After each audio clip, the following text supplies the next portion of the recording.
What are you gonna do?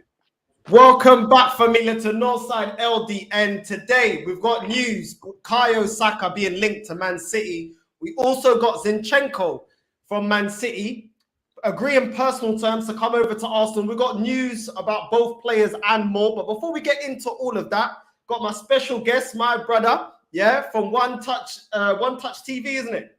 One Touch TV, my guy. There you go. There you go. The name is there, so you can't get it wrong like I did. So, One Touch TV. What are you telling me, bro? You good? Oh, I'm saying, now, my people, it's your guy, your dark-skinned man from the motherland. If you didn't know before, tonight, you are going to understand. Big up, north side of London. Ready for it each and every time, bro. Listen, we're ready, man. We're ready. Big up to my guy, man. You know what I mean? Listen, let's get straight into it. Smash the like button, people. Smash the like button, man. Yeah, smash the likes up, man. Don't be pagans. Smash the likes up. We've got a lot, man. I can't even lie. Like, literally. Let's get into Bukayo Saka. What's going on with my mouse? My mouse is bugging out now. What's going on now? I'm trying to act up. Right, Arsenal respond to Man City making Bukayo Saka #1 target to replace Raheem Sterling. So, it looks like Man City, as I said before, are eyeing up Bukayo Saka. I did bring it up earlier on in the window that he's only got 2 years left on his contract, and we need to sort that out because we've already had last year Man City and Liverpool making inquiries about Bukayo Saka and Martinelli.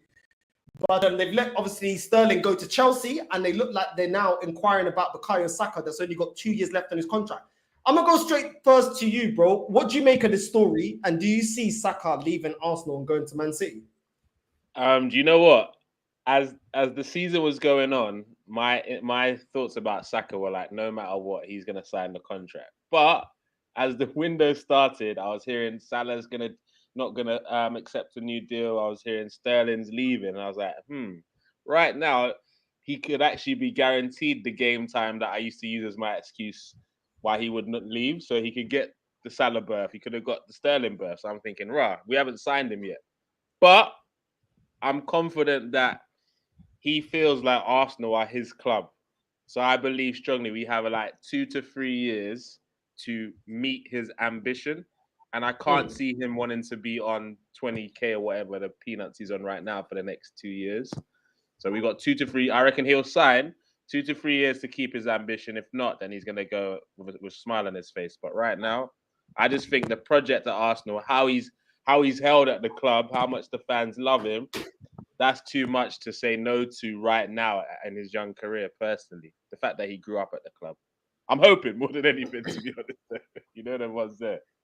Yeah, exactly. Man is hoping. Listen, I'm telling you right now, bro. This is what I'm talking about, bro. This to me stinks of Fabregas Part 2, Van Persie Part 2, where they're starting to get looked at by bigger clubs that are ready to compete right now. And Arsenal are going on with this youth project that Edu's saying that's going to take 3, 4, 5, 6 years. The players that will get to the level that we believe that they can get to are going to bounce. Because when they're seeing us getting Fabio Vieira, do you think this guy dreamt to play with Fabio Vieira? Or he dreamt to be playing with man like flipping Haaland and them man there that are becoming world class, or Bernardo Silva, them man there. You need to think like a player, bro. Their careers are short, and this is why I want this manager sacked. Because if you're not going to bring trophies to my club, you're wasting time. You are wasting time, and in the process, the good players that we got that we believe can become world class, they're gonna have enough. Fabregas had enough. Nasri had enough. Adebayor had enough. Van Persie had enough. The list goes on, bro. Sanchez had enough. All these men had enough. And why did they have enough? Because they didn't see Arsenal Football Club reaching or being ambitious enough like our rivals. So they will bounce. They are not fans. A lot of these guys, Harry Kane, people talking about Saka being, he's one of our own, yeah? Mm-hmm. Harry Kane grew up as an Arsenal fan. He plays for Tottenham right now. Do you think he would trade Tottenham for Arsenal right now? And some people may laugh. But at the end of the day, they got a better money. Tottenham are his guys right now, man. He's but if it's all about, he's one of your boys, he will never snake you. What is he doing playing for Tottenham? Players are mercenaries because their careers make them be like that. It's a short career, and they want to win, bro. They want to win, fam. And these guys, as much as we love Saka, bro, we are Arsenal fans, whether it's good times or bad. These players are not like that. So one thing annoys me about Arsenal fans, it's the same crap. Yeah, I know we're talking about Bukayo Saka, but it's the same crap when Arsenal fans are talking about, oh, Gnabry, oh, he wants to come back. Bro, we flung him away, bro. He went to West Brom. He came back. He played less than 20 games for us, and we let him go for peanuts, bro. He don't love Arsenal. It's not even like we gave him the number 7 like Saka and told him you're playing week in, week out. We're going to make a team around you. This guy was never going to come to Arsenal. And Bukayo Saka, I don't care if he's playing week in, week out. Clearly, I'm telling you right now, if this guy's got any ambition about him, he will bounce. Because this owner doesn't demand winning mentality. Hold on. Northside, like, I know that you have issues with the owners. I know you have issues with the managers. But in terms of to stay at Arsenal, telling me the boy has no ambition, I disagree. He has an opportunity to carry the team on his back. And look at it this way, right? Anybody where did that get us? No, that I think that's a very different situation. Where did that get us? No, but Cesc was a Barcelona boy, bro. He's been winning. What's that got to do with it? We didn't get players in the same level as Fabregas. We didn't get players in the same level as Fabregas. Saka, though. We didn't get the same level of player as Fabregas, and he got fed up of carrying this team. I remember him playing for Arsenal with his legs shot, and he got sick of it. He said, why am I wasting my prime when you lot ain't getting players to move us up the table? He got fed up. And I'm saying the same thing. When we're going and buying Tavares, when we're buying Lokonga, when we're buying Ben White that can't defend, these is not players that are going to move us up. Tavares is going out on loan. Lokonga looks like he ain't good enough, not enough for this manager to trust him. And Ben White was displaced by Rob Holding. So how are we moving any different, bro?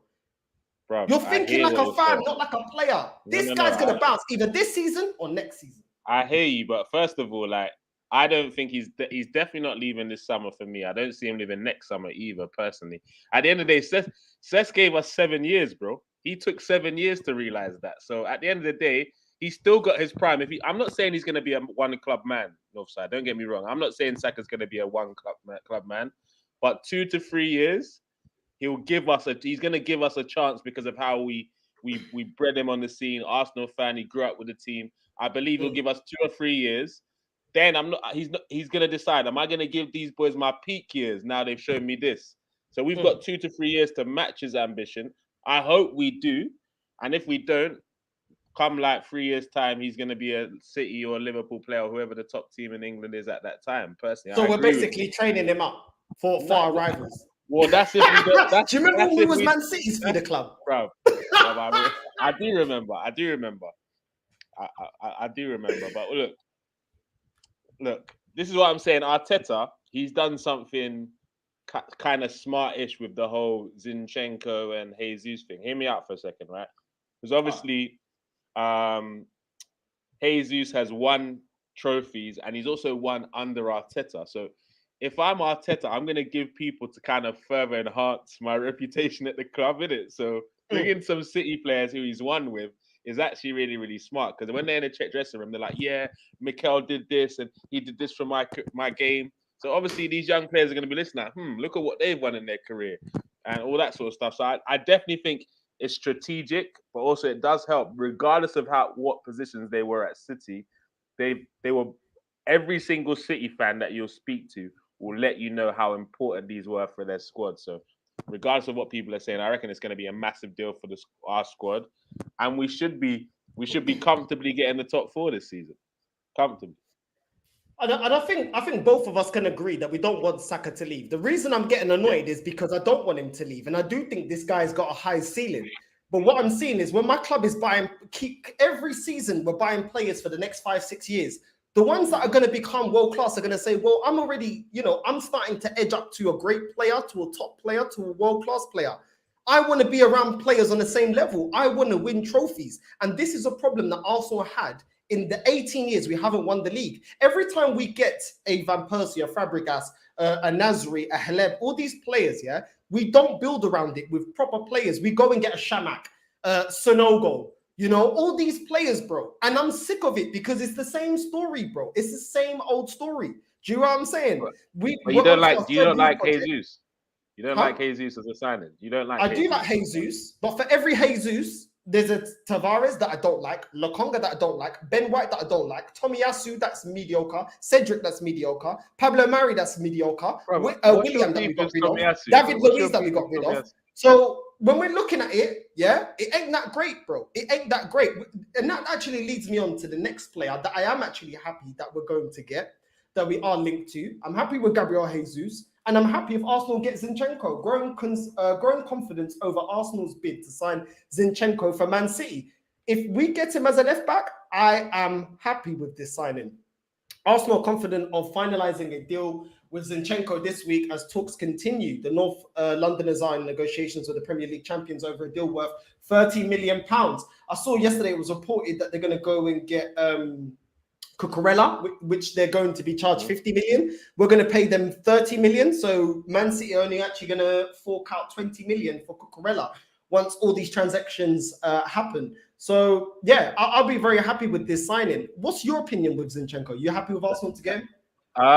Look, I know it's going to probably rile up the Man U fans if any of them are watching your show, but let's be honest. If you ask me at the start of the window as left back cover who I'd rather, Martinez or Zinchenko, I would pick Zinchenko every single time. Not only has he got Premier League proven, he can play in the centre midfield as well, and he's a proven winner, and he's worked under the current manager, which can only benefit our situation.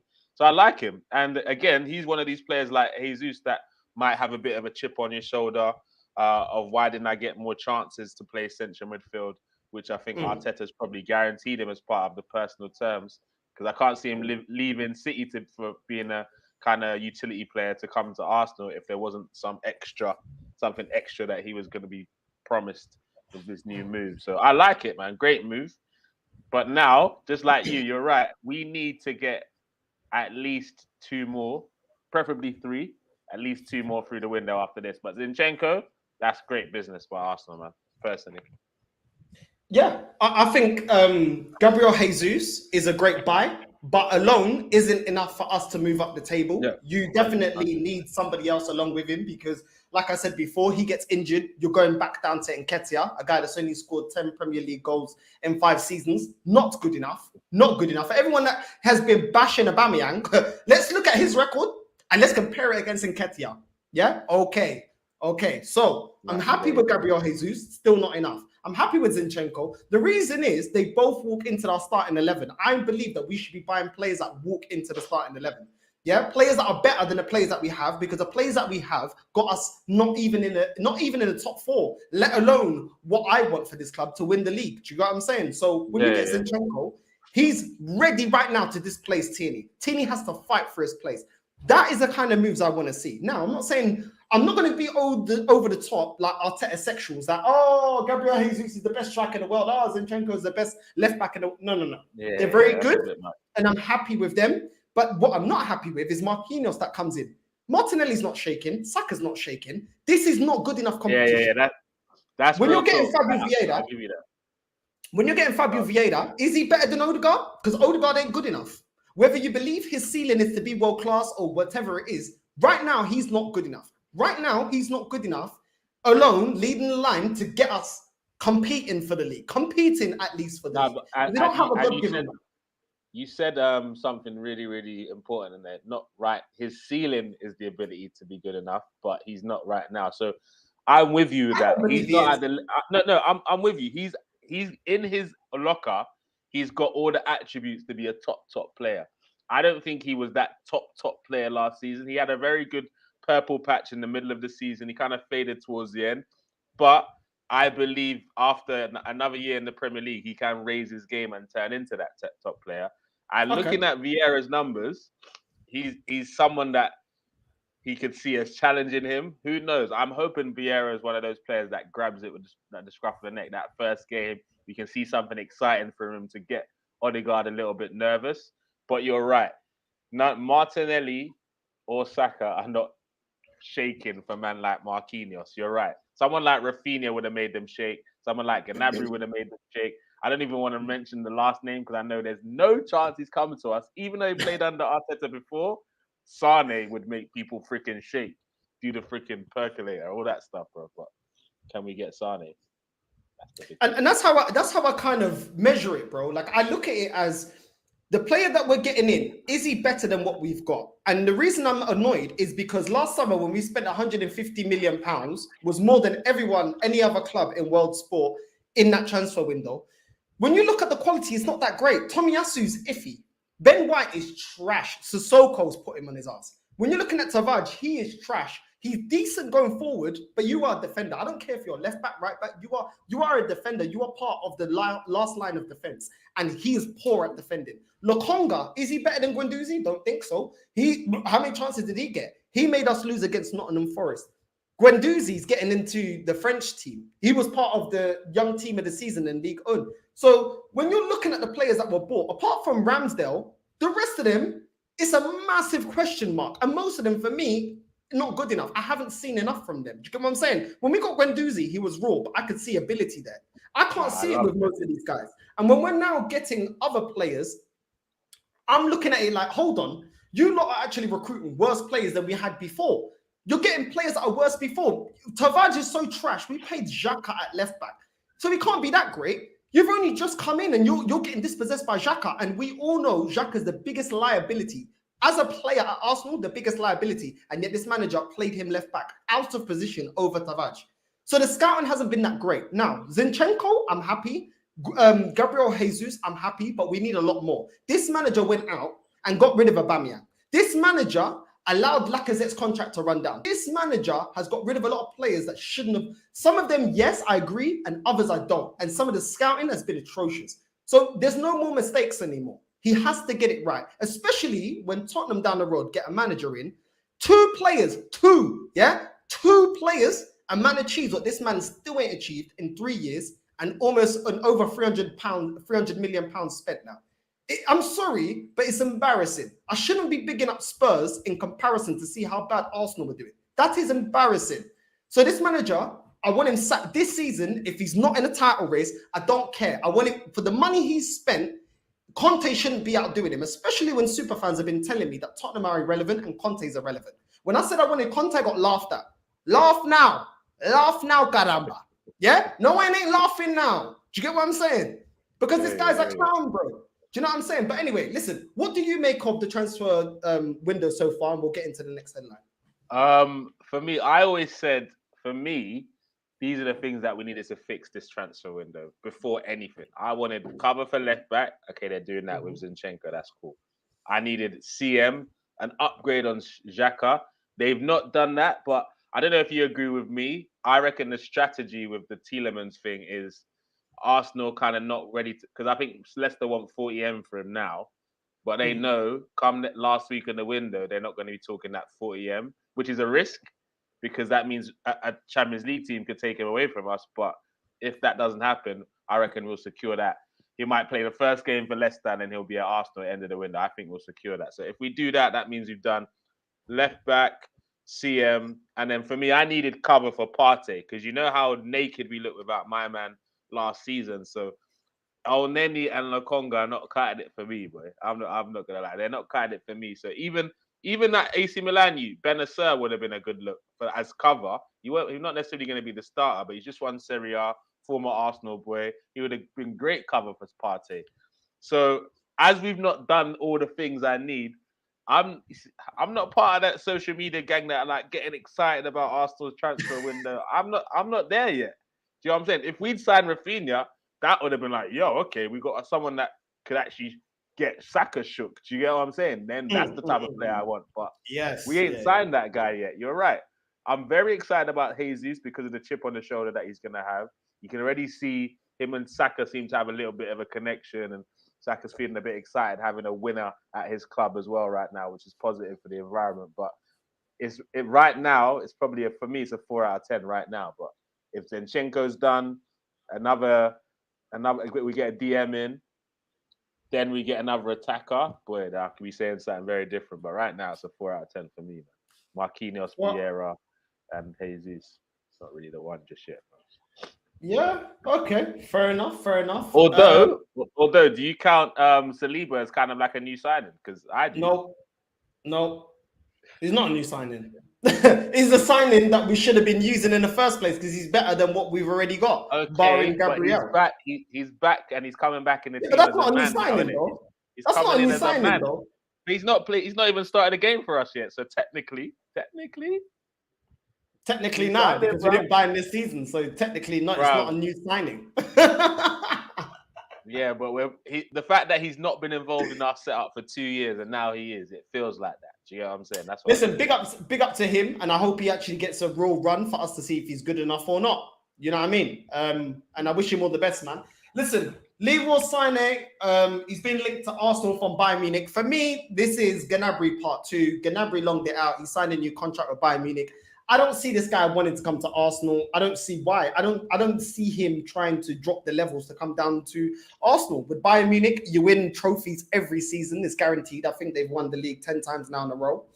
They also are one of the few clubs that can realistically win the Champions League. Whether you think they're favourites or not, they can win it. They're an elite team. And I just don't see why he'd want to come. The one thing that some of the viewers have told me that I started looking into, which I do agree, he is quite injury prone. And for me, your availability is one of the biggest traits. You know what I'm saying? There's no point, kind of like Dembele at Barcelona. I know since Xavi came in, he's not been so injured, but it's kind of like with Neymar and Dembele, when you're so injured, especially towards the latter end of the season, for me, it's like, as great as you are, if you're not going to be there at the crunch time of the season, it's kind of irrelevant. Do you know what I'm saying? If you're constantly injured. I mean, we've already got an injury-prone player here at Arsenal. We've got Tierney, which I really like, a player that I actually rate, but he's injury-prone, and which is why I love Zinchenko coming into battle with him, because now he's going to have to take his physique a lot more serious, because you're not a guaranteed star anymore. Now, with Sané, for the money you would have to pay, because they're looking like they want 60 to 65 million, it was touted. And then the wages, the wage is going to be at least 200,000 a week. He's going to want something, something crazy. You know what I'm saying? Mm-hmm. If you're going to only give me, you're only going to be available for 60% of the season or 50% of the season. It's, for me, as much as you're talented and as much as I feel like you walk into this starting lineup, I don't want to take that risk. I hear you, but let me play devil's advocate for a second, because I understand that the injury prone thing, that's been a nightmare for Arsenal in general. But he's not as injury prone as like a Dembele, so it's a little bit different. He has proven that he can be reliable. Also, just like you, I don't believe it will happen, but let's say there was a chance of it happening, it will be because of these things. If there was a slight chance of it happening, regardless of how injury prone he might be, I want him at the club. Looking at a starting lineup with Saka, Sané, and Jesus is a madness. Even if that's for 25 Premier League games, it looks mad. Teams are shook. Like, do you know what I'm saying? Teams are definitely going to be shook. Saka and Sané switching flanks, it'll be mad. So look at it this way. This is the only way we might be able to get him. Might, so very might. Don't get me misquoted.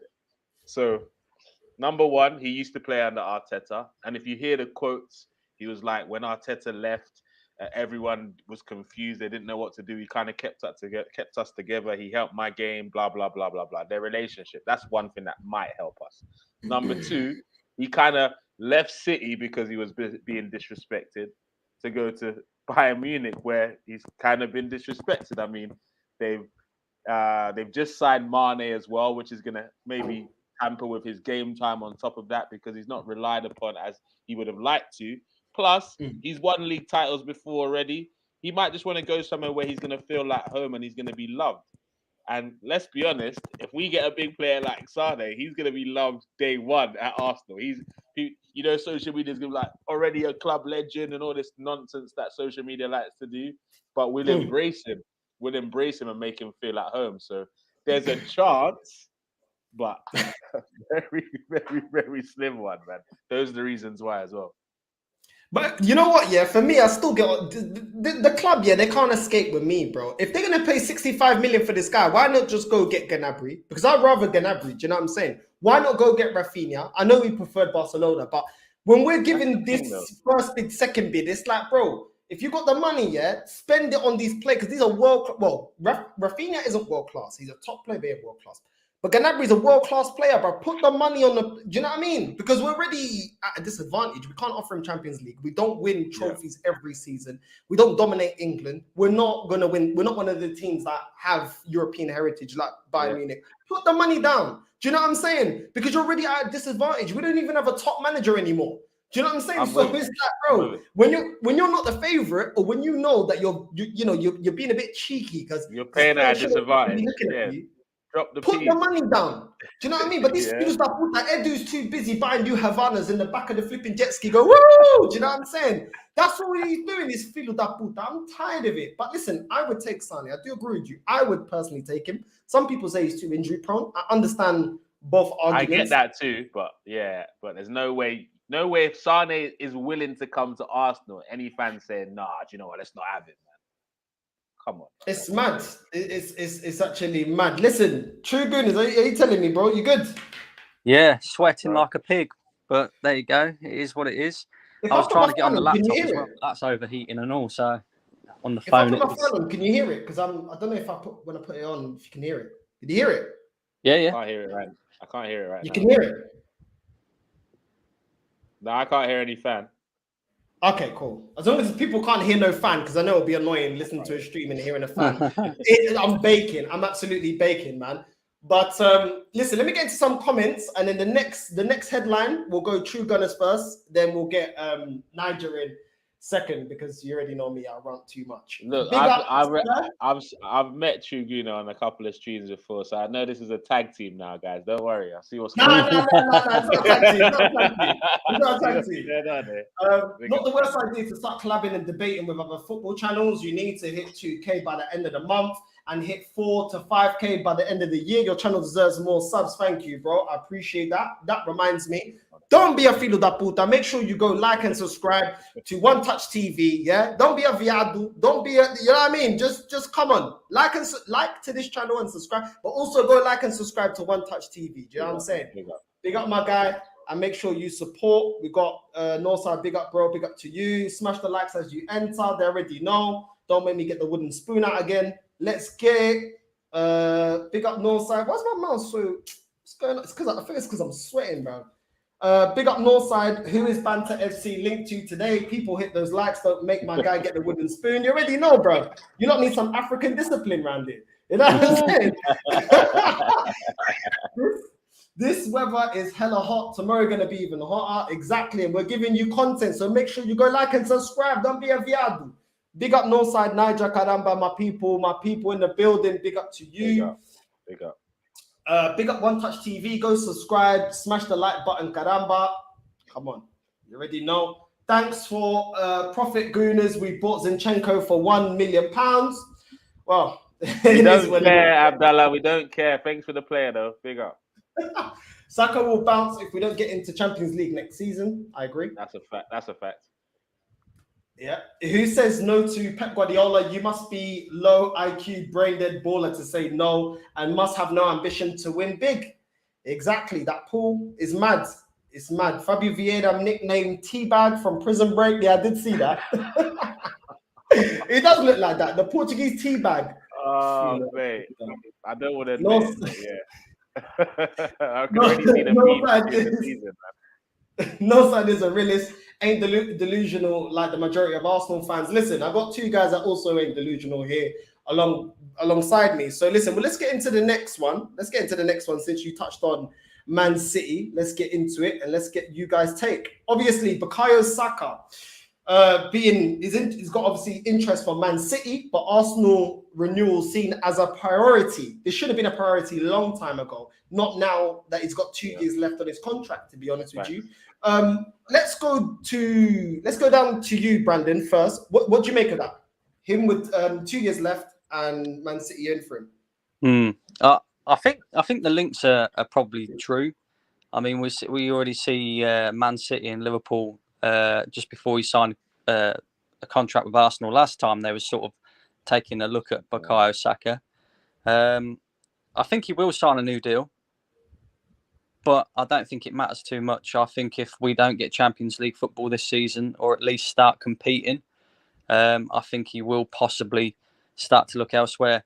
There could be a chance for Arsenal to maybe write in like a release clause or something like that. So at least we get a decent sum of money for him if he does decide to leave. But it's kind of like everybody was saying earlier.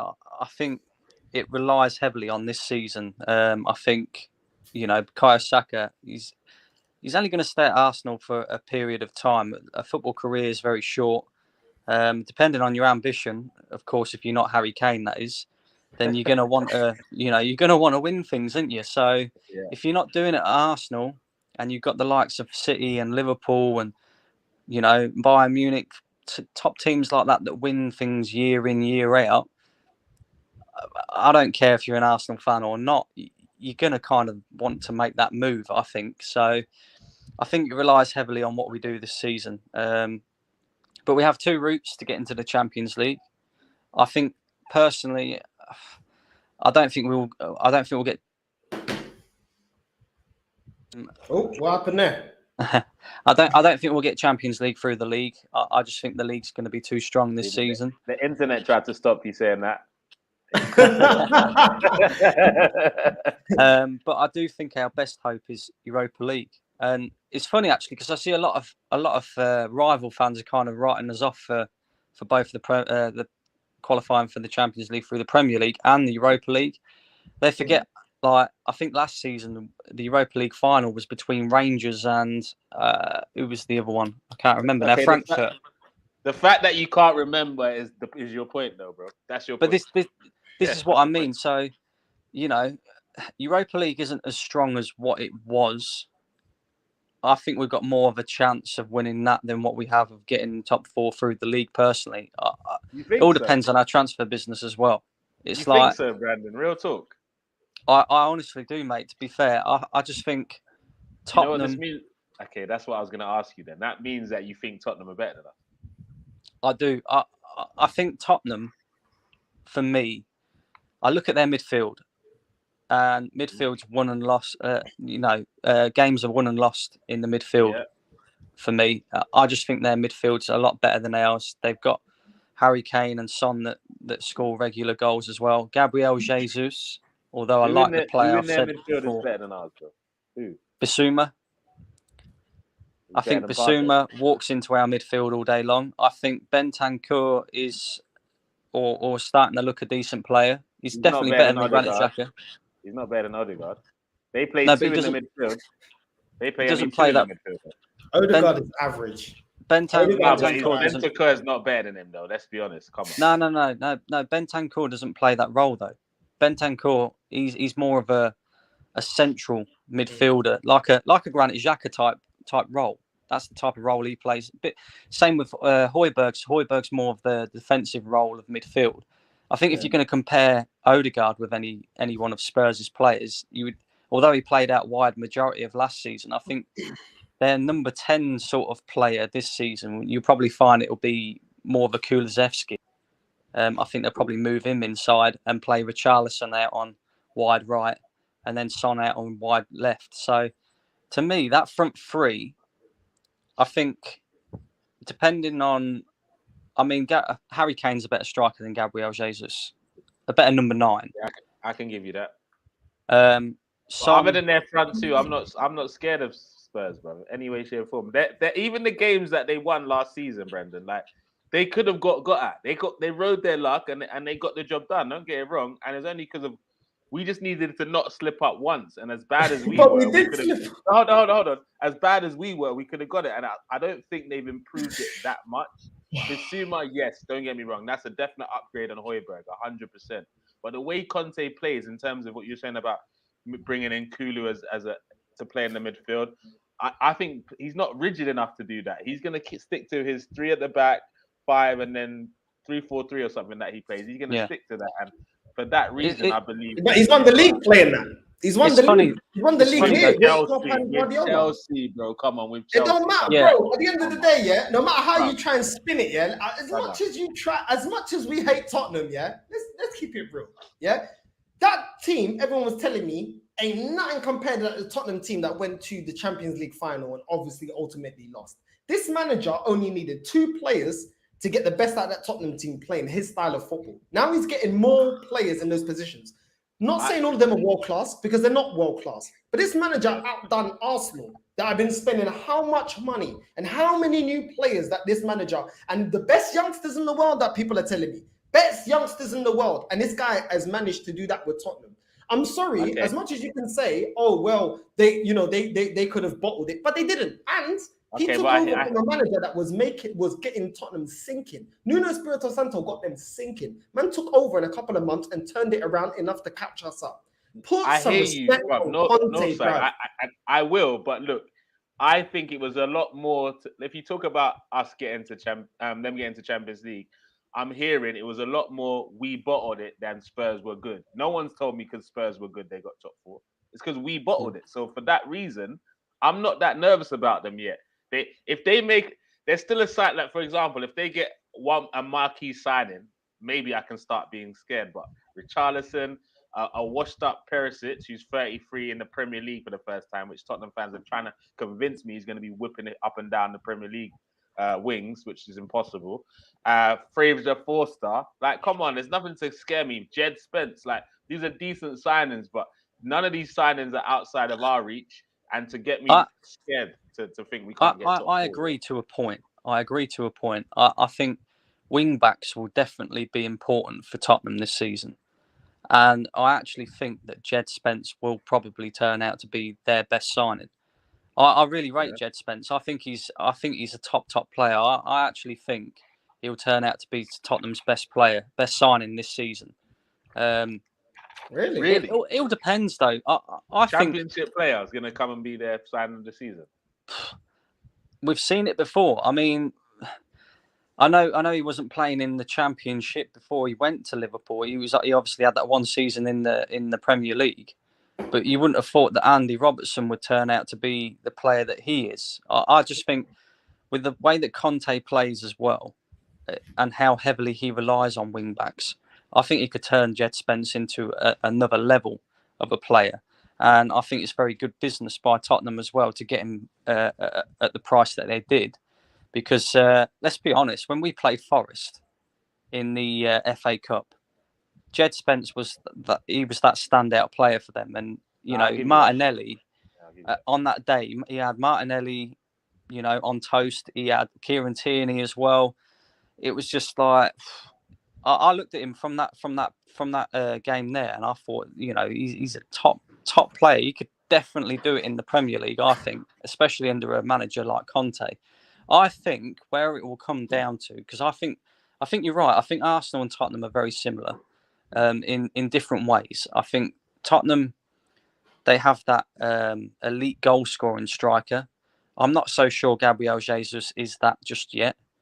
I think he'll score more goals than what he has done at City, because he'll play more minutes for Arsenal.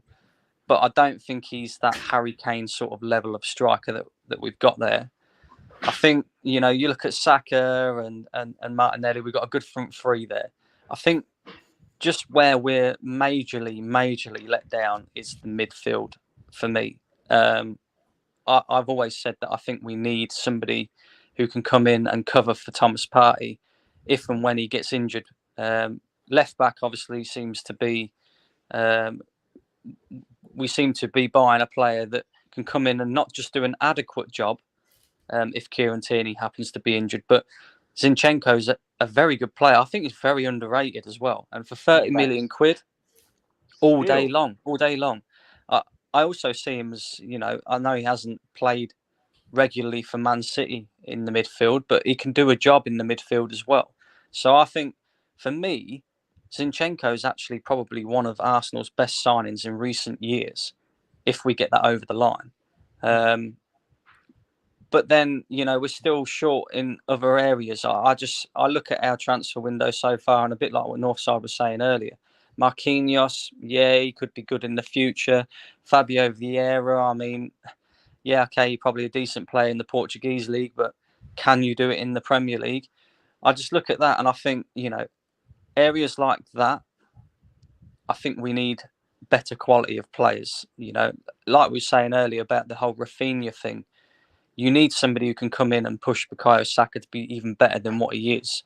And not only that, when Saka is rested, you tend to see a massive drop-off in quality along that front three.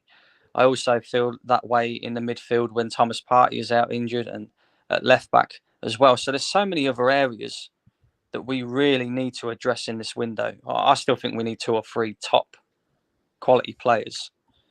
No, 100%. 100%. Let me get into some of these super chats. Then we've got another headline. I want to see what Nigel thinks about them.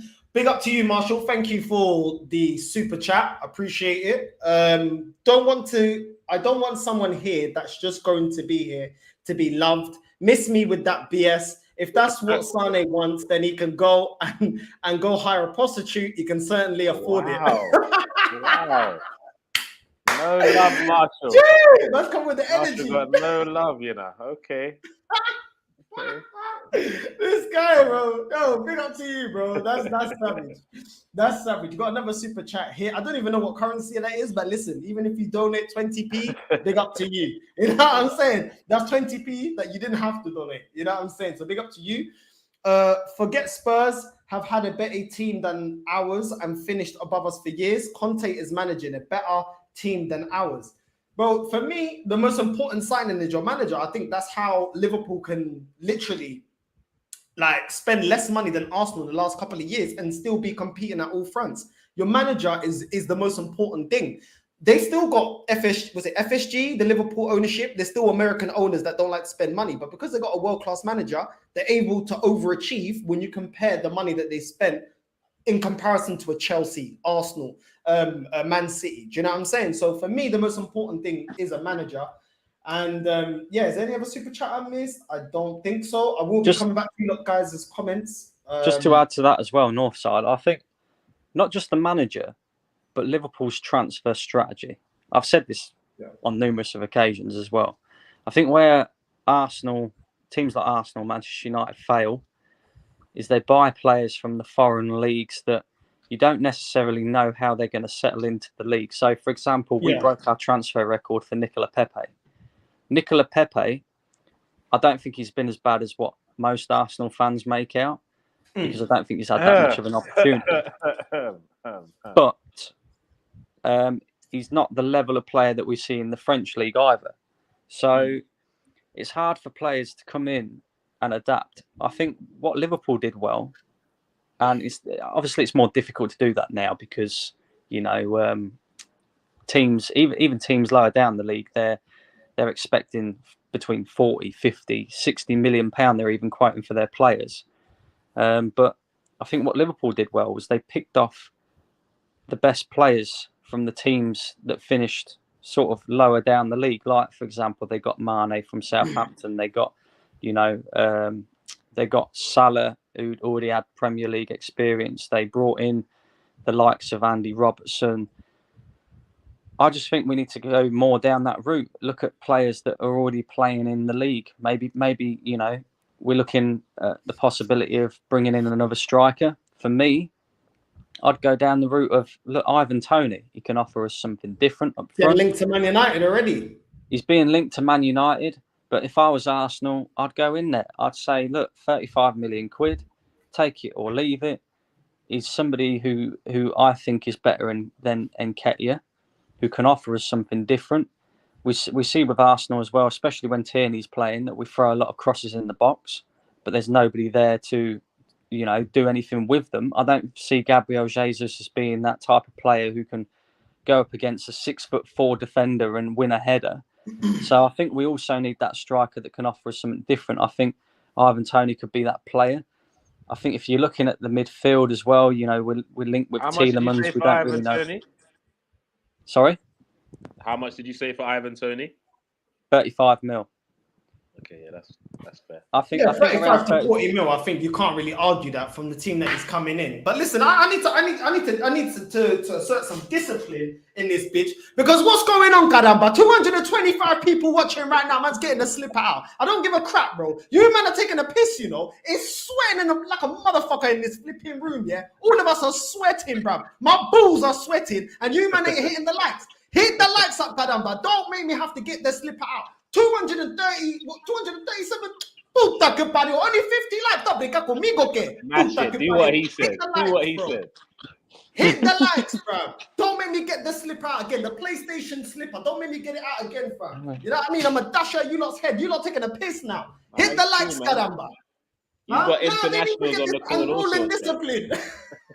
but as I was saying, what are you saying, One Touch? Because I just think Liverpool's transfer strategy, going for Premier League experienced players, like Premier League proven players that have already not necessarily done it in the league, but know the league.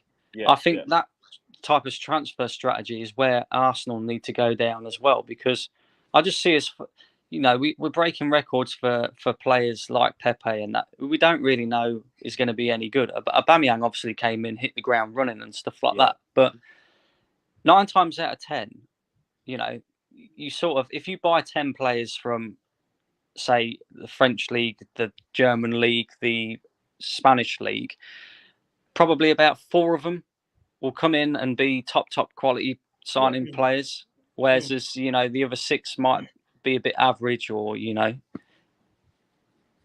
I agree. Listen, we're getting linked once again. Arthur Melo, this guy, we've been linked to the whole transfer window. Niger, chat to me. I want your opinion. What do you think about this transfer? Do you think it's BS? Do you think we're going to get him? Do you rate the player? Yes or no? What do you think? It's boring. Like, it's literally boring. Like, Juventus, they're my second club. They're my Italian club from Football Italia days. So I love Juventus, but this is getting boring now. And then you're embarrassing the club. We said no to him for an 18-month loan, and you think we're gonna buy him out right now? That it's a waste of time. I think they're still trying to get linked with Gabriel and all sorts, but nah, this is a nothing story. I don't see Arthur Melo coming to us. We had a chance. They were like throwing him outside the door in January, and we said no then. So why are we gonna say yes now? It doesn't make sense. I believe just focus on this Tielemans thing, getting a DM and getting another attacker. Then we're freaking smoking. But till then, it's average window, bro. Get this guy out. I don't want him. I don't want him at all. Brandon, what do you think? What's he gonna do? Nah, not for me. Not for me.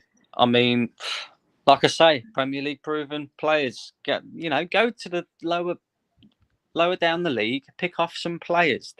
Conor Gallagher, for example, Conor Gallagher. Go and get him from Chelsea. I know he's going to cost a lot of money. They won't sell him to us, bro. They won't sell him to us. Chelsea don't do business with us like that. Nah, probably not. But there's other players out there that you could, I just think you go and spend that sort of money on a player like Arthur Melo.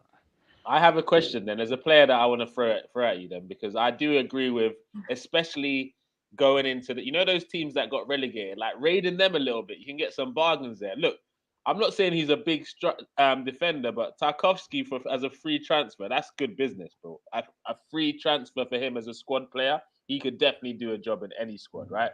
Also, what about Sarr, the winger for Watford? What do you think of him? Yeah. I'll take him, I'll take him, yeah. And they've just relegated. I don't see him costing a lot of money, like what, 35, maybe 40 million? What about, what's the other fella's name? Watford, Emmanuel Dennis? Dennis. Yeah, I like Dennis. He's my Niger brother, but guy, I don't know about Look at him. Yeah, so was the Iwobi, mate. So was the Iwobi. Exactly. I have a feeling Dennis might be a one-season wonder. That's why I'm a bit worried about taking a chance on him. But I did like him this season, don't get me wrong. But he's giving me one-season wonder vibes. I don't know if I'm just jinxing him or what. I don't know. Exactly. Listen, let me get into this super chat.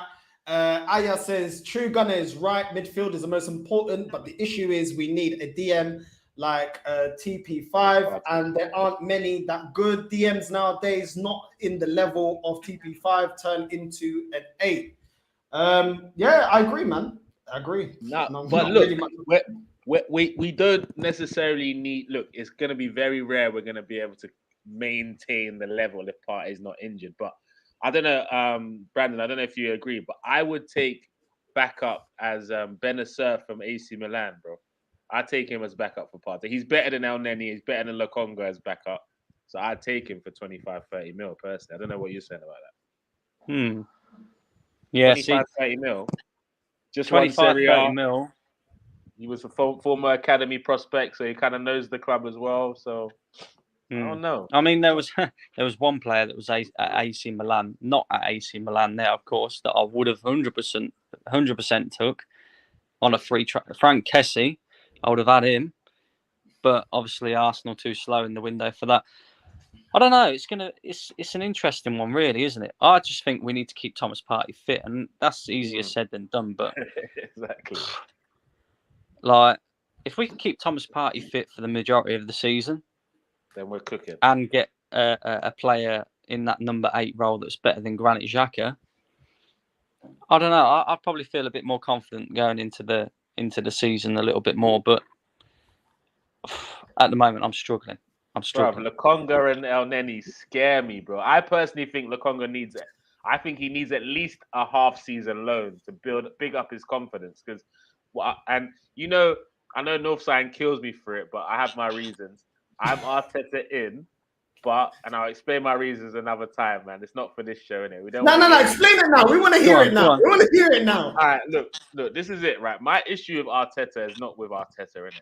My issue with him would stem from the board of directors that we have.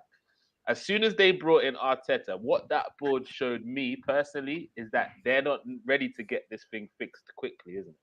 They want to go the step-by-step approach by picking that level of manager, because there's more top. No one can tell me there's not a more quality manager suited that could have stepped in at that time to help Arsenal. So that alone just tells me, okay, this is where their heads at. So I'm thinking, if that's where the owners are heads at, and I can't get the owners sacked for mental health reasons, I'm just gonna, do you know what? I'm not gonna do in out, shake it all about. I'm just gonna say Arteta in. I'm gonna give him some landmarks to at least for his ability. So last season, at the start of the season, I said, look, for what he's capable of with this squad, top 6 is my target. If we'd signed 2 more players, I would have said definitely top 4. But obviously the season went how it went, and we had a chance of top 4, so he probably should have got it. But my initial target for him was top 6. So on my quota, he's still on. He has to, without fail, top 4 has to be achieved this season, or I can't back him anymore. And Brandon, that's not depending on. I don't care who comes in between now and the end of the window. He's got to get me top 4 in. I don't give a damn about we missed out on this talent. I'm at the stage where now I can't vouch for this guy anymore if he doesn't get top 4. And finishing 5th and winning the Europa League is the only exception I would potentially have. Anything below that, if he finishes 6th and the Europa League, out. 7th, out. I don't want it. He has to get, because I need progress. Somebody said if he finishes 8th and gets Europa League, he should stay. Nah, bro, that means we're the 8th best team in the league. No way. That's not shocking, because these people were saying at 8th place he was trust the process. You know what I mean? Trust the process. I want Brandon. I want your opinion on this headline here. Everton and West Ham have reportedly joined Sevilla in the race to sign Arsenal winger Nicolas Pépé, who will be sold this summer. Apparently, Arsenal are only asking £25 million for him. What do you make of this? That's absolutely criminal, isn't it? £72 million, 25 million quid. Criminal. Absolutely criminal. You take it right now, though, wouldn't you? Would I take it? I'm not sure. I'm not sure. It all depends on how that money is reinvested in the squad. Could I get a better winger than Nicolas Pépé for 25 million quid? I don't think so. I mean, Nicolas Pépé probably doesn't suit the way that we want to play. He certainly doesn't seem like an Arteta favourite at all. You can tell that. But his goal scoring ability and his assist creating ability doesn't lie. I mean, a lot of people have short memories. A lot of Arsenal fans have short memories. Like, I see Arsenal fans criticising Aubameyang. Yeah, okay, last season he wasn't great, but they forget about the season before that and the season before that where he was saving our ass. A bit like Nicolas Pépé. They forget about, yeah, okay, last season he wasn't great. He didn't get many opportunities. But the season before that, if I'm not mistaken, in all competitions, he scored 15 goals and created, I think it was like 8 assists or something like that. That's not a bad record considering the amount of minutes that he played for us either. So I think he will go, because I don't think Arteta wants him. Yeah, he doesn't fancy him, that's clear. Yeah, I'd rather he goes if the manager doesn't want him, than to have a player just sat there doing nothing, not being used, and that. As long as the money that we receive for him gets invested back into the squad again, on a player that is of quality, it doesn't have to necessarily be a winger. If we take that £25 million and invest it in a midfielder that's better than Granit Xhaka, then, you know, I'm for that all day long. If we take that £25 million, do absolutely nothing with it, then no, keep Nicolas Pépé. Yeah, what do you think, Nigel? What do you make of Pepe? Look, I've so badly wanted Pepe to work, but this is a clear example of one season wonders. Like, if you don't take risks on one season wonders. I believe if Pepe went to like a Leicester before coming to Arsenal, he'd be a baller right about now because the pressure's off. He had some time to just build or something, or Southampton or something. But we went in too early. Also, I agree with what Brendan's saying. He's not really been given the right amount of chances. I mean, I don't think one time in his old Arsenal career he ever played 5 games in a row. And he's been there, 3 years, which is crazy. And I remember there were certain games where he'd go from man of the match to being on the bench next, which was mad. So I don't know. I don't know if you've noticed, Arteta seems to have a thing against Emery signings, if I'm honest. Like, he's kind of done them dirty since he's gone to the club, if you look at it. Other than Kieran Tierney, he's not really got a lot of love for those Emery signings. So I guess each manager has their preference. I hoped after the Wolves game, coming back from AFCON, he's just had a kid. I thought that was the perfect momentum for him. And I think he got benched the next game. I was like, okay, this is it. That's it. So he's never really had a chance to really build his momentum. But on top of that, there's certain times where, I don't know if you don't agree, where he doesn't really help himself with overplaying with the ball and taking too predictable or not predictable. It's just, I don't know, man. He's not helped himself, but yeah, you are right. He's not been given the right amount of chances. I do think, though, and hear me out on this one, I do think you'll find that you'll get better out of Nicolas Pépé if he had an overlapping fullback. Like, for example, I look at when Pepe played with Cedric behind him compared to when he had Tomiyasu behind him, who doesn't really go over the halfway line. Yeah. Thanks. I think Pepe plays a lot better because he's not being doubled up on as much. So, you know, he can kind of cut inside, use his left foot and all of that. Ooh. So I think Arteta hasn't really utilised him to the best of his ability either. Which is why I say I think if Pepe was to go elsewhere in the Premier League, like an Everton or West Ham or something like that, I think you would see a completely different Nicolas Pépé if they played sort of to his strengths. Because we even see it on the left-hand side as well. I think the majority of the performances that Pepe has played for Arsenal on the left-hand side instead of the right, he's been a lot better on the left than he has the right, purely and simply because he's had that overlapping fullback in Kieran Tierney. So I do blame the manager on this one as well. I do think there's more to Nicolas Pépé than what he's showing us. And it's up to the manager to get the best out of him as well. So while a lot of fans would sit there and blame Pepe, and I get it as well, because like you just said, I don't think he helps himself at times. I just don't think he's the right fit for Arteta. It's clear to see that we're trying to play that ticky-tacky, one-touch, two-touch pass and move football like Manchester City. And Pepe, like you say, at times he takes too many touches. He can overplay with the ball, take heavy touches as well. And, when he's getting doubled up on, it doesn't look that great. So, yeah, no, I agree with you. I do agree with you.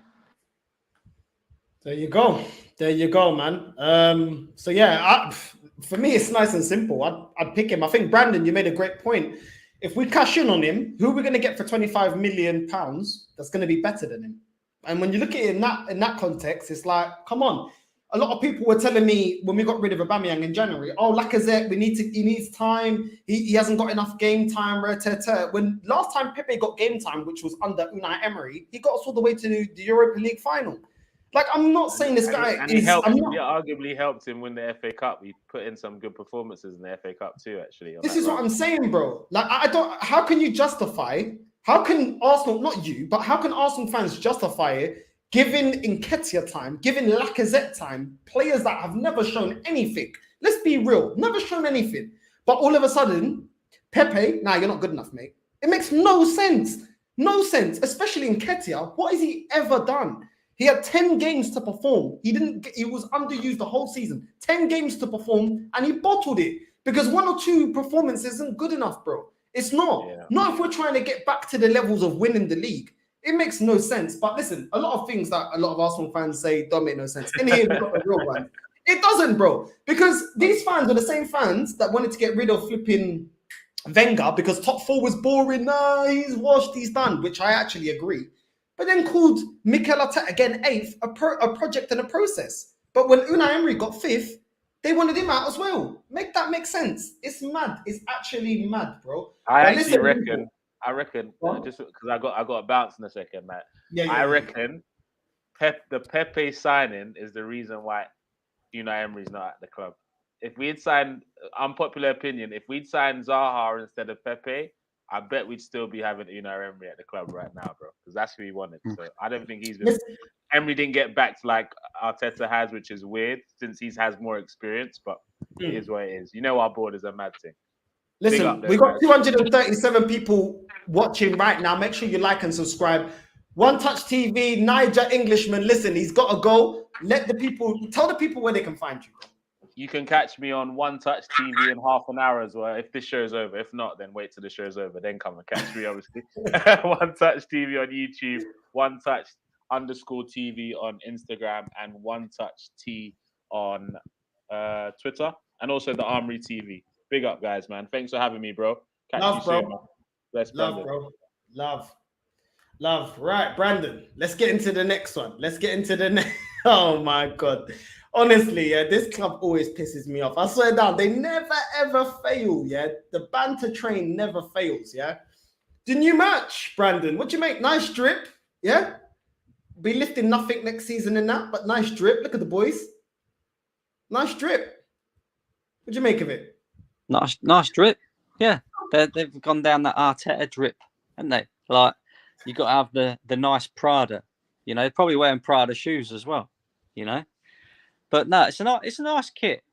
But come on, mate. Like, there's no point in having nice kits if you're not doing anything on the football pitch.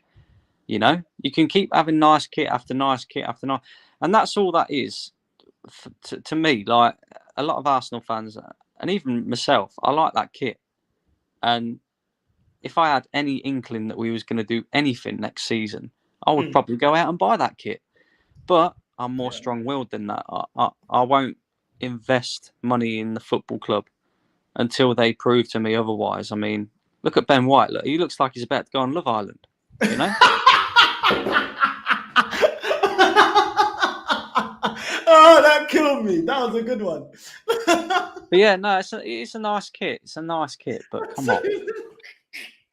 It's just it's just to appease the fans, and it's just to get the money back in the pockets of the Cronkies, and, you know, continue on the PR and all the crap that comes with it. So, you know, the excuses will be, if we don't do anything this season, at least we got a nice kit. Do you know what I mean? I agree with you, bro. I couldn't agree anymore. Listen, I like this kit. I kind of do wish that the Adidas stripes are also gold. I wish they just made it all gold. The same color as they put the Fly Emirates and the badge.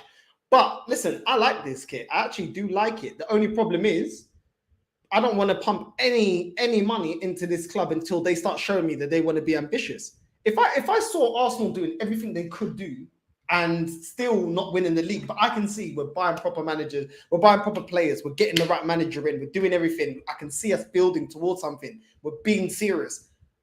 Then I could start being, okay, let me push my hand in my pocket. Let me get a little, do you know what I mean? And but when I'm seeing this, I'm thinking, nah. As much as I like this kit, I'm not doing it. I'm not doing it, bro, because this is the problem. And somebody actually tried to press me the other day. Oh yeah, but you know what? You don't want to buy the kits. And I said, listen, I don't slate anybody that goes to the matches. But if you're not happy with what's going on, you know, the only way that we can force them out is if Arsenal fans as a collective don't go to games, don't buy merchandise, don't invest in the sponsors, don't do anything. They will change. We've seen it at Man United. We've seen it at other clubs. Once the money stops rolling in, that's the only thing they care. When the share price stop dropping, the sponsors get annoyed because we're not, you know, they're not getting their money's worth for what they've paid us. That's when they will listen to us. So because I believe in that, I can't be a hypocrite and buy a shirt And look, listen, I know with the shirt, they've already got the money for it. They've already been paid for it. It's a little bit different than season ticket. But still, I don't want to put any money into them. Like, I don't believe in any of this, bro. Like, I don't believe in any of it. Even when they bring out the documentary, All for Nothing, I'm gonna be bootlegging it. I'm not paying Amazon subscription to watch it. I'm bootlegging it. I'm being petty with it, bro. I'm not doing any of it. I don't care. And if you need the link, people, I'll be putting the link down below on my first episode, on the first episode review. So if you need the link, the bootleg link, don't worry, I got you. You know what I'm saying? But yeah, man, look, Project Youth there. You know what I mean? Last time it was Saka with a puppy. Do you remember that one? Yeah, Saka yeah. I'm surprised they didn't give Nketiah like a pussycat or something like that. You know what I mean? Give him a little hamster. You know what I mean? mean? A little hamster or something like that. But I don't know, this football club Northside, what we're gonna do, eh? I mean, I'm trying to give them a chance. You know, I'm trying to just wait it out. Let's see what happens. Let's see, you know, at the start of the season, let's see who we've got in the transfer window. Let's just see what happens. At the moment, I'm not confident, bro. I'm not. I look at the players that we've got in. We've got two players that improve our 18-man squad for me. Zinchenko and Jesus. And apart from that, the rest of the players is just like same old Arsenal, isn't it? Like we so desperately need to get a midfielder. We so desperately need an upgrade on Granit Xhaka as well. We need a winger who can push for Bukayo Saka and Martinelli's place in the team. We need another striker. We need so many other positions before we even kick the season off, and it doesn't look like that's going to get done. So I don't know, bro. I don't know. Well, listen, I've got even more worse news to bring you. This flipping Portuguese mushroom head, yeah, doesn't want to fuck off, bruv. Look at this guy, bruv. Arsenal 22-year-old does not want loan move to Marseille. Look at him. Looking like the mushroom head from Mario Kart. Get this field up, put that out the club. This guy is trash. I don't care if he's my fellow countryman. He is trash. Absolute trash. Look at him with his mushroom head. He's not doing anything, bruv. Get him out, bro. He's not. They give him a new nickname. Why do you not want to go to Marseille? Field da puta. Vaca da merda. Go, bro. This guy's dead food. £7 million. Oh my God. You know what? Yeah. Arsenal, why don't you just donate it to me? Yeah. I could have invested in my YouTube channel. I could have been making this with all the graphics, all the latest technology, 101 monitors here, like all those super fans. So I can watch every player in the world. Yeah. I could quit my job and me and Brandon could just be doing Arsenal content forever. You know what I'm saying? Yeah, but there would be a clause with that, though. You'd have to be Arteta in first. You'd have to push out the PR, bro. Oh, no, fuck that. I didn't read the small print. I mean, I'm kind of surprised that Trash Vares doesn't want to go anywhere. But maybe he's looking at trying to fight for his spot, but he's gonna have a tough time of it trying to fight against Kieran Tierney and Zinchenko. Like, I don't know. I mean, are we being harsh on him, Northside? I know, obviously, we want the best for our football club and that, but for £7 million, he's a young lad. He had a poor season. Good start to the season, but he had a very poor season in the end. And I kind of feel like the manager ridiculed him a little bit. Do you know what I mean? Mm. And that's not something that you should really do to a young player like that. It's probably killed his confidence a little bit as well. I don't believe that he'll ever be good enough. I think he's another one of these players that's just on the books at Arsenal to get a wage packet and, you know, potentially be good in the future, push out the PR again. But I don't know. Is it Tavares' fault? I don't think so. I mean, you know, the football club signed him. The football club scouted him, and we brought him in for £7 million, and he's just not that player, is he? So you're right. I think he needs to go. Definitely on loan, but possibly a permanent move as well. But if he's not going, he's not going. He's just, going to sit on the bench, isn't he? Bro, I just don't think he's good enough. Like I said, man, it's nothing personal, bro. It's just not good enough. Do you know what I'm saying? I don't see him being good enough. And when I'm seeing, Xhaka being played over him in Tavares' preferred position, just tells me everything, bro. And I'm just tired, bro. Maybe I am a little bit impatient, but I'm impatient because it's been 18 years that I wanted this club to get their act together. I feel like I've waited enough. And yeah, I understand that Arteta and Tavares haven't been here for that, that amount of time. But the thing is, we're doing the same mistakes. Players are still running down their contracts. We're still getting deadwood players instead of getting players that are better than our current players. We're still not doing what is needed. Do you know what I'm saying? We're still not doing the business that's needed. And the thing is, I can't. We never will, bro, because while the Cronkies are here, unless this fan base unites as one and steps up and realises what's going on, which we're the small minority, unfortunately, we'll be sat here in 20 years' time, 50 years old, grey hair and all that lot, and we'll still be saying, but the club are telling us to be patient. So, it's just going to be a constant cycle until we either get a top-class manager that can do something by a stroke of luck or whatever. Yeah. Or the fan base unite and realise what's going on. But I don't see that happening anytime soon, do you? It's mad. It's mad. It's mad. 60 away from 2K. Subscribe, chat room. Don't make me... Hit that subscribe button. Listen, people, yeah? Don't make me draw for the slipper again, yeah? Don't make me draw for the slipper again, because the slipper's right here, yeah? Like and subscribe. Me and Brandon are sweating our bollocks off right now, giving you lot content. Don't be a viado. Don't be a chupacabra. Make sure you like and subscribe. Do you know what I'm saying? If you're enjoying the content, come on, man. All stream, there's been over 200 people watching. Come on, man. You know what I'm saying? Subscribe, caramba. Get me to 2K. Do you know what I mean? Then we can have a little siesta. We can have a little party. You know what I mean? It'll be lit. Do you know what I mean? Popping champagne, just like Eddie right now in the favelas. Do you know what I'm saying? Get the barbecue on. Yeah, get the barbecue on. I'll be shouting, Brandon. Are the burgers done? Listen, Brandon, if we don't laugh, man, I have to bring some banter because otherwise I'll just be moody every flipping stream and I think that'll just get tiring. Do you know what I mean? You're right. It does get tiring, It does get tiring. It's like you're almost like just talking to a brick wall, really, aren't you? So, yeah, you got to bring some light to it. I mean, it's going to be interesting this season, isn't it? Crystal Palace first game in the spliff. Do you know what I mean? You get what I'm saying? It's mad. Arsenal striker Balogun attracts Bundesliga interest. With some championship clubs also being interested in the young striker, Middlesbrough being one of them. What do you think of Balogun? You happy for him to go on loan? Yeah, I'd send him out on loan again. I mean, he had an okay loan spell last season. I'd send him out again.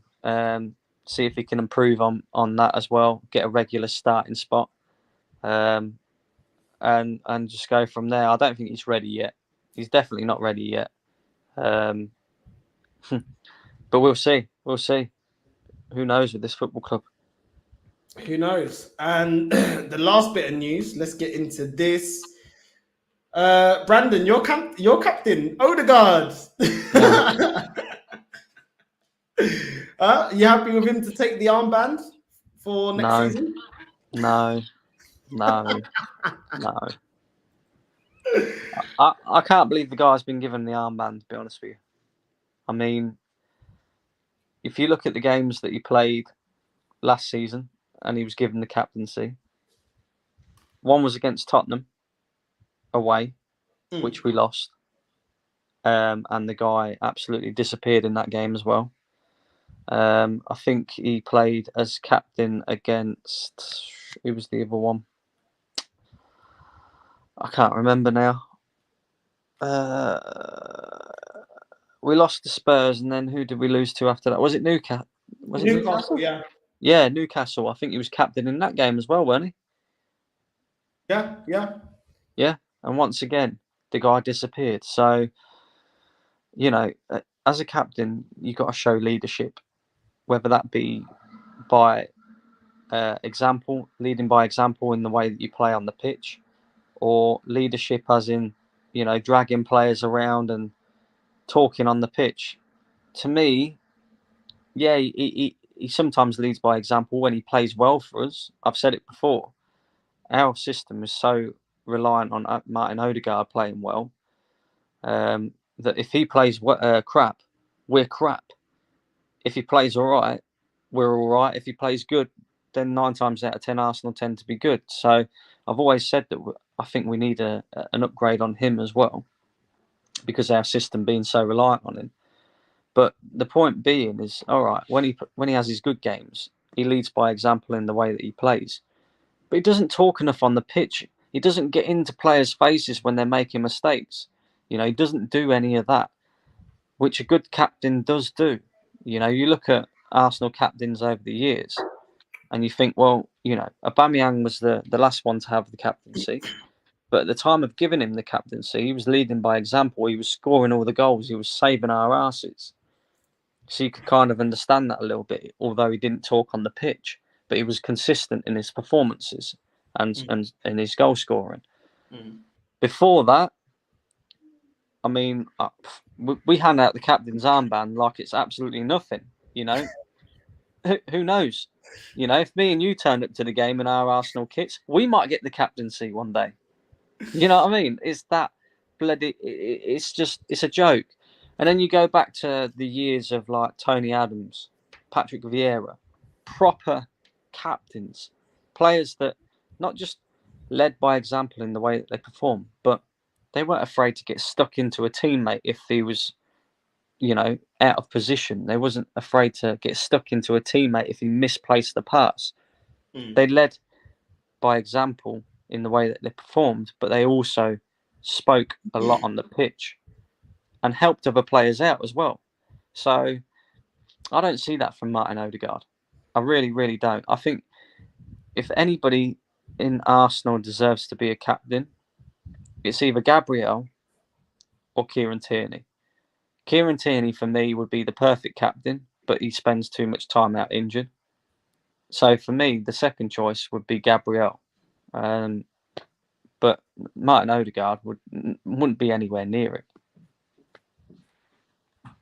I agree, man. I agree. For me, I just don't think he's captain material, bro. I think he goes missing in a lot of games for me to be a captain. A captain, you're not always gonna have a 10 out of 10 game, but like you said, be vocal, push the boys forward, speak. Like Tierney, like we see Tierney doing. I'm not saying Tierney always has a 10 out of 10 game, but you can see that when the game ain't going right, he's pushing the boys, he's talking, he's communicating. And no matter what level of football you've ever played, I've played in Power League. We had our goalkeeper. He was the most chattiest, and he was the captain. He was always like, "Yo, Andrew, you go there. Your man. You're not on your." You need that.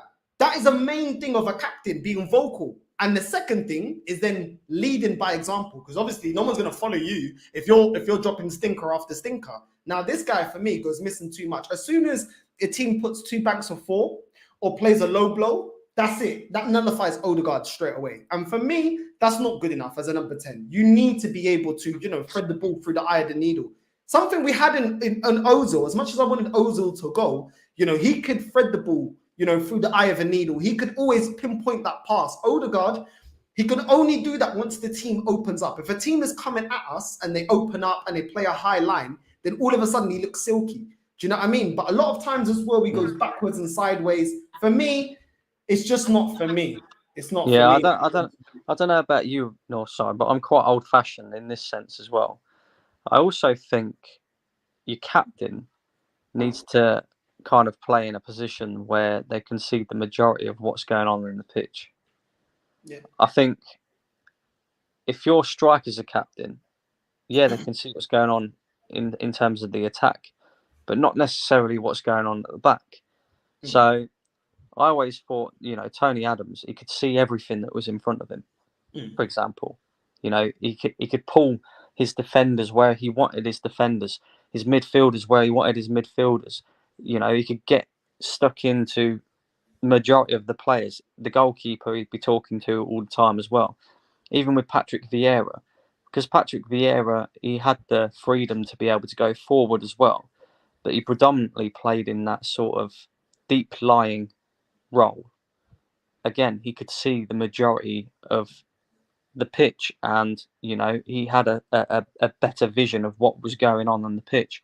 Somebody who plays in that number 10 role or along the front three can't really see the full picture of what's going on the football pitch for me. So I kind of feel, for me, if you're going to make a captain, it has to be in that sort of deep-lying midfield role or centre-back roles, personally. But that's just the old-fashioned sort of coming out of me, I think. Yeah, I agree. No side, Brandon, it's nothing but facts on you guys. Too many years of pain and misery at Arsenal. You already know, man. You already know what it's like. Listen, my cousin has released a new tune. Actually, two of my cousins have released a new tune. So they can't give me copyright because I already told them we're familia. Yeah, so I'm going to preview 1 minute of it. Make sure you go like and subscribe. It's C.Ville, V-I-L-L-E. And this is a preview of the tune. Make sure you go and support my cousin. Both my cousins. Yo, round here no brincadeira. Bad bitches home madeira. Free my homies in cadera. Cocina no coca fina. Whipping gasolina. It goes down in my cocina. Dodging policia. She a freaky mamacita. Round here no brincadeira. Bad bitches home madeira. Free my homies in cadera. Cocina no coca fina. Whipping gasolina. It goes down in my cocina. Dodging policia. She a freaky mama. There you go. So listen, make sure you go and support Ville. My cousin produces. He's got his own studio. He does his own tracks. I went to his live the other day. It was his first live. He's literally diving everything into his music. So make sure you go and support Ville. You know what I mean? And my other cousin as well is doing music as well. Listen, for me, it's all about family, bro. You know what I'm saying? I'm going to do everything I can to promote my cousin. So every video, I'm going to be shouting out my cousin. Do you know what I mean? He's been taking this music thing serious. He's got like 300 tunes. When I go to the studio, he's got like 300 tunes already made. So yeah, now he's putting his money where his mouth is. I just see in the comments, you should get him to make a Arteta and Edu diss. You know what he's telling me? He's telling me he wanted to do an Arteta track. You know what? Yeah, right now, how many followers is he? Right, his page. He just released his song. Yeah, he's got 82 subscribers. Just released his channel. Yeah, the video's got 498 views. Yeah, there's almost 2,000 of you that follow me. Yeah, if you lot get that video up to at least 1,000, yeah, then I'll get him to do. I'll tell him to do one. You know what I'm saying? So that'll get a lot of traction as well. Arteta diss. Yeah, Arteta diss. Yeah, Arteta diss. And there's the video there, people, as well. So there you go. Ville, yo sabía. Yo sabía means I knew it. You know what I mean? And then the other guy, Bodega, is my other cousin as well. It's familia. You know what I'm saying? So make sure you go subscribe to my cousin's channel and make sure you go watch the video. You know what I mean? Just go support him. It don't cost you nothing. You know what I mean? You're doing me a big, big favor. And yeah, man, listen, anyone that's trying to do something positive with their life should be supported, whether it's what you like or not. Do you know what I mean? My cousin's doing something positive, it's something that he's passionate about. Man's bought himself a studio, produces his tunes, does the raps and whatever, records for other people. Do you know what I'm saying? So it's all good in people, but when people are doing something good with their life, support them. Do you know what I'm saying? That's the best thing you can do. You know what I mean? Even just giving a watch, a like, anything. You know what I mean? Sharing it. You never know. That gives someone the momentum to keep going. I know with the YouTube channel, that gave me the momentum. The more I saw people supporting what I was doing, the more I was like, you know what? That's giving me the momentum to keep going. Do you know what I'm saying? And we all need that. You know what I mean? Brandon, you already know with your channel as well. When people are reacting and talking, that gives you that boost. You know what I mean? That gives you that boost. I especially like it when you get the Arteta sexuals on there and giving you abuse. That's good. I love that. But yeah, man, listen, we're gonna wrap up now. We're gonna wrap up. Brandon, thanks so much for jumping on, bro. I appreciate it. No worries. People, love for all the comments. Sorry, there's so many comments. Seville, listen, the subscribers already going up, 87 subscribers. Make sure you type in YouTube, c.ville. Make sure you go subscribe. Go listen to Yosaria. And yeah, go there, you know, half in Spanish, half English, half Portuguese. Go subscribe to my cousin. Make sure you subscribe here. You know what I mean? It is what it is. And yeah, Arteta out, Edu out, Kroenke's out.